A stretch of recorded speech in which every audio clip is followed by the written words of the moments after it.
कि सरस्वती जो सरस्वती है ब्रह्मा की बेटी है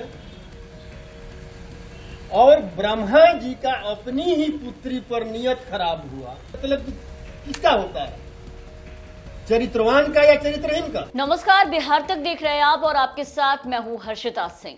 रामचरितमानस, भगवत गीता, माँ दुर्गा, ब्रह्मा और अब सरस्वती, आरजेडी के विधायकों का देवी देवताओं के अपमान करने का जो सिलसिला है वो लगातार जारी है। तेजस्वी के विधायक, इनकी जुबान आप देखिए कि कैसे आउट ऑफ कंट्रोल होता जा रहा है। ये है आरजेडी के विधायक फतेह बहादुर सिंह। बहुत अच्छे से आप इनको पहचानते होंगे। एक बार फिर से विवादित टिप्पणी की है और इस बार दुर्गा माँ के बाद सरस्वती माँ का अपमान किया है। इस बार इन्होंने माँ सरस्वती पर सवाल खड़े किए। कहा है कि सरस्वती को ब्राह्मण ग्रंथों में ब्रह्मा की पुत्री बताया गया और फिर ब्रह्मा ने उसी से शादी की। माँ दुर्गा पर टिप्पणी कर बिहार और देश में बवाल करा चुके हैं आरजेडी के विधायक फतेह बहादुर सिंह ने इस दफा विद्या की देवी सरस्वती को लेकर के आपत्तिजनक टिप्पणी की है। क्या कुछ कह रहे हैं, एक बार आप वो पूरा बयान सुनिए एक बार, उसके बाद हम आगे चर्चा करेंगे। तो आप ही के ग्रंथ में लिखा हुआ है कि सरस्वती जो सरस्वती है ब्रह्मा की बेटी है और ब्रह्मा जी का अपनी ही पुत्री पर नियत खराब हुआ और उन्होंने मतलब कि उनके साथ शादी कर लिया। तो आप खुद समझिए कि पूजा मतलब कि किसका होता है, चरित्रवान का या चरित्रहीन का?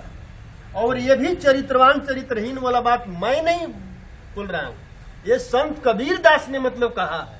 मैं उनका कहा हुआ बात कह रहा हूं, उनका ग्रंथ आप मतलब पढ़ लीजिए। तो माँ दुर्गा पर टिप्पणी कर बिहार और देश में सियासी बवाल करा चुके आरजेडी विधायक ने विद्या की देवी माँ सरस्वती पर आपत्तिजनक टिप्पणी की। आरजेडी के विधायक ने ये कहा है कि पूजा जो है वो चरित्रवानों की होती है, ना कि चरित्रहीनों की। यानी कि साफ तौर पर इन्होंने माँ सरस्वती को क्या कहा है आपने सुना। उन्होंने माँ सरस्वती को विद्या की देवी मानने से इनकार किया है और यही नहीं, उन्होंने हिंदू मान्यता के अनुसार ब्रह्मांड की रचना करने वाले ब्रह्मा जी को भी चरित्रहीन बताया। फतेह बहादुर सिंह ने दाऊदनगर में विद्या की देवी मां सरस्वती पर आपत्तिजनक बातें कही और अब इस बयान पर विपक्ष काफी ज्यादा हमलावर है। आरजेडी पर बीजेपी और चिराग की पार्टी लोजपा रामविलास का गुस्सा फूट पड़ा है। आरजेडी एमएलए के इस बयान पर बीजेपी के फायर ब्रांड नेता गिरिराज सिंह सबसे पहले सामने आए और क्या कुछ कहा, जरा सुनिए। जितने लोग हिंदू धर्म पर कटाक्ष करते हैं, चाहे आरजेडी के मंत्री हों, चाहे विधायक हों, चाहे उत्तर प्रदेश के हों, चाहे स्टालिन हों, किसी में हिम्मत नहीं है। सब कायर हैं। हिम्मत है तो कभी कुरान पर कुछ बोल के देखें, कुछ मोहम्मद साहब पर बोल के देखें, तब इनको पता चलेगा कि किसी के धर्म, किसी के आस्था पर चोट पहुंचाने का क्या नतीजा होता है। वही इस पूरे मामले पर चिराग की पार्टी लोजपा रामविलास के प्रवक्ता विनीत सिंह भी काफी ज्यादा फायर दिखे और क्या कुछ कहा वो भी आपको सुनाते हैं। एक बार इस बयान को सुनिए। राजद के नेताओं से क्या अपेक्षा की जा सकती है, चाहे शिक्षा मंत्री हो, चाहे विधायक फतेह बहादुर। इनका स्क्रू ढीला हो गया है और दिमाग से बिल्कुल कंगाल हो चुके हैं, जो बैठे बैठे हमारे आराध्य देवी देवताओं पर ओछी टिप्पणी करते रहते हैं। मैं पूछना चाहता हूं फतेह बहादुर से कि जाके क्यों नहीं अपने राष्ट्रीय अध्यक्ष और युवराज से पूछते हो, जो मंदिर मंदिर घूमते रहते हैं, तिरुपति में बाल दान करके घूम रहे हैं, क्या उनकी आस्था हिंदू देवी देवताओं में है या नहीं है? और मैं तो सवाल यह भी पूछना चाहूंगा बिहार सरकार से और डीजीपी बिहार से कि जब सर्वोच्च न्यायालय का यह फरमान है कि कोई भी व्यक्ति किसी के आस्था पे चोट करता है तो स्वतः संज्ञान लेते हुए एफआईआर दर्ज होना चाहिए, क्यों नहीं अब तक एफआईआर दर्ज हुआ है?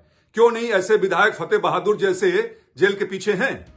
तो विपक्ष के बाद अब एक तरफ आप देखिए कि विपक्ष ने किस तरीके से आरजेडी के विधायक पर निशाना साधा है और इसी के साथ अब सबको इंतजार था जेडीयू की प्रतिक्रिया का, क्योंकि आरजेडी की तरफ से लगातार इस तरह के नेताओं के बयान आ रहे हैं लेकिन आरजेडी की तरफ से कोई भी कार्रवाई नहीं की जा रही है। इसी बीच जेडीयू का भी बयान सामने आया। जेडीयू के प्रवक्ता अभिषेक झा ने अपनी प्रतिक्रिया दी है इस पूरे मामले पर और यहाँ पर देखिए कि अगर आप अभिषेक झा का बयान सुनेंगे तो साफ तौर पर उन्होंने जो जेडीयू है पूरी तरीके से इस बयान से उन्होंने अपना पलड़ा झाड़ लिया है और जेडीयू के जो प्रवक्ता है अभिषेक झा, उन्होंने साफ तौर पर कहा है कि ऐसे लोग लाइमलाइट पे बने रहने के लिए इस तरह का बयान देते हैं। क्या कुछ कह रहे हैं अभिषेक झा, एक बार सुनिए। हम लोगों ने कई बार इस बात को स्पष्ट किया है कि धर्म आस्था का विषय होता है। कोई भी व्यक्ति किसी भी धर्म में आस्था रखकर अपना काम कर सकता है। हम लोग सर्वधर्म संभाव वाले लोग हैं। हर जाति धर्म के लोगों का सम्मान करते हैं। बिहार में भी ऐसा ही माहौल है। लेकिन कुछ लोग सस्ती लोकप्रियता और टीआरपी के लिए ऐसे बयान देते रहते हैं। संवैधानिक पद पर बैठे किसी भी व्यक्ति को इस तरह के बयानों से निश्चित रूप से बचना चाहिए, जिससे किसी की भी धार्मिक भावनाओं को ठेस पहुंचे। लेकिन ऐसा बयान दुर्भाग्यपूर्ण होता है। हर किसी को इससे बचना चाहिए। किसी की भी भावनाएं आहत हो, ये कहीं से भी स्वीकार्य नहीं है। तो अब आरजेडी के नेता अपने बयान को लेकर के तमाम लोगों के निशाने पर हैं। आपको बता दें कि आरजेडी के कई विधायक हैं जो लगातार इस तरह का जो बयान है वो देते आ रहे हैं, इस तरह से अपमान हिंदू देवी देवताओं का करते आ रहे हैं। और ये कोई पहला मौका नहीं है जब किसी आरजेडी नेता ने, किसी विधायक ने ऐसा किया हो। इससे पहले तो कई आरजेडी नेता ऐसा कर चुके हैं, कई तरह के बयान। अब देखिए कि सरकार बनने के बाद से लगातार सुर्खियों में है। कुछ समय पहले शिक्षा मंत्री चंद्रशेखर सिंह ने रामचरितमानस को लेकर के विवादित बयान दिया था। उन्होंने रामचरितमानस को समाज में नफरत फैलाने वाली किताब करार दे दिया था।